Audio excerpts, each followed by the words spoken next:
Have you ever wondered why companies fail implementing project management?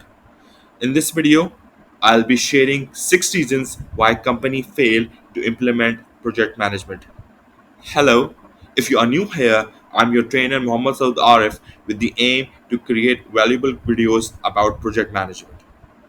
Please like and subscribe to this channel and press the bell icon to keep updated of the newer videos when they are uploaded. Let's start the presentation.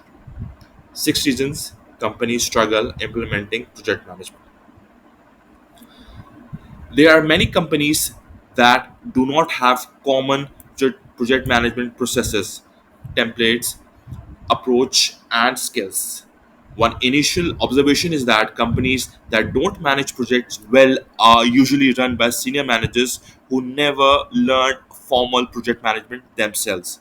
It is hard for them to lead culture change around project management when they don't understand the value themselves. In fact, sometimes these managers think of project management as a tool for managing projects rather than as a process for doing the work. When they discover a tool isn't involved, they lose interest. There are a number of other reasons why companies have not implemented project management processes. These include: number one, the company does not have committed sponsorship. Some managers want to hold a training class and hope that project management sticks. They don't have a strong commitment to the culture change required to get better at managing projects. In large companies, it could take 2 to 3 years or longer. The sponsor needs to be committed and focused long term to make the changes successfully. Number two, the entire organization is not included. It's hard to be a good project manager in an organization that doesn't value project management skills. For instance, if you take the time to create a charter document and your sponsor all asks why were you wasting your time, you are probably not going to be very excited about the planning processes on the new project. To be effective, the entire organization must be part of the project management initiative.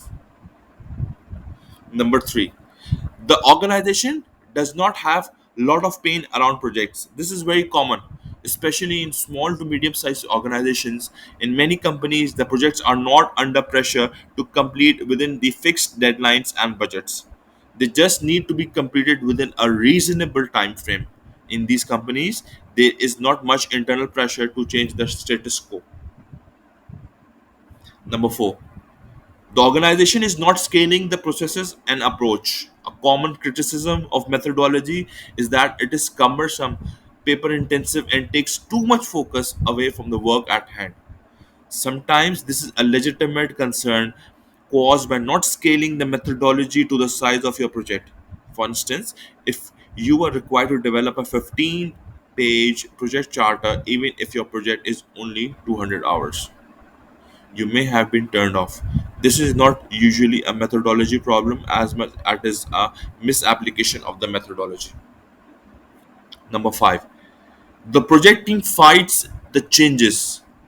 Many people want to solve problems and do their jobs creatively with a minimum of supervision.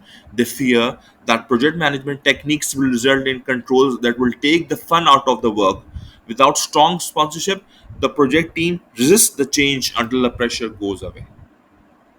Number 6, there is a fear of the loss of control from management. If you really want to effectively implement a project management discipline at your company, you must give a level of control and authority to the project manager.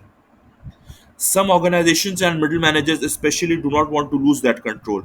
They may want people to coordinate the projects, but then they want to make all the decisions and exercise and all the controls. Former project management will not be responsible in organizations where this fear is prevalent. prevalent. Thank you for subscribing. And if you have not subscribed, please subscribe and give me your support. Thank you. Stay blessed. Take care.